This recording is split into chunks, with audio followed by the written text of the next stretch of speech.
Bonjour Madame Nicole Hirle, vous venez de sortir votre 10e roman, Ligne de crête, aux éditions Cap Béat. Pouvez-vous nous en dire un peu plus?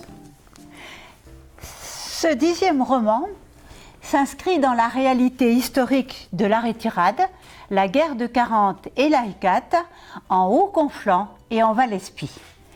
La première partie raconte la fuite vers la France en février 1939 de Catalans et d'Espagnols par des chemins périlleux jusqu'au col de Nucreuss. 10 atteignent la frontière à 2600 mètres. Parmi eux, Andreu Martell, le Catalan, sa femme enceinte et leur fils Jordi. Ils visent Prats Balaguer, tout en bas.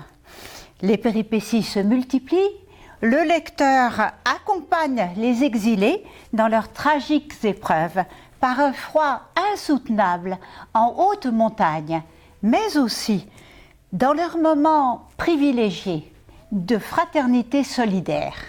Le bébé naîtra dans un abri de fortune.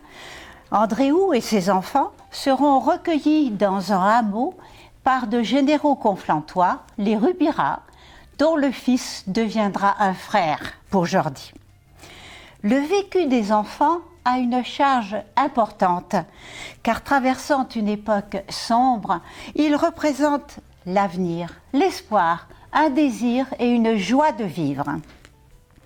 Plus la menace de guerre se précise, plus la pression est forte, voire l'hostilité de certains. Andreu fuit, menacé d'arrestation. Résolu à tout faire pour protéger les enfants Martell, Josep Rubira décide de rejoindre la famille de son frère au village du Tec, en Val-Espy. La deuxième partie s'ouvre sur ce second voyage à pied, moins éprouvant que le premier, mais émaillé de surprises, plus ou moins heureuses. Au Tec, Josep s'occupe de la propriété de son frère mobilisé. Sa femme travaille à l'usine d'espadrilles et leur belle-sœur, sans enfant, accueille les 3 petits. La défaite rend la vie très difficile. Bernat a été fait prisonnier. Là-dessus arrive l'Aigat, ravageur.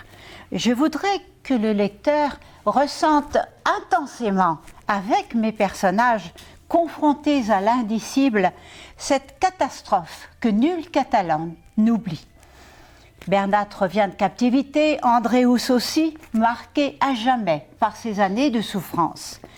Le titre « Ligne de crête » est à prendre au sens propre, puisque les exilés passent par les crêtes pyrénéennes, mais aussi au sens figuré, car leur vie durant, tous suivront un difficile chemin de crête. Le point de départ de mon roman a été l'audace désespérée de ceux qui ont choisi de franchir les Pyrénées par les cols de la frontière sauvage. C'est ajouter le fait qu'en un court laps de temps, les Pyrénées-Orientales ont eu à affronter malheurs, guerres, privations et désastres. Cette fiction est un hommage à ceux qui les ont vécus et à la solidarité catalane.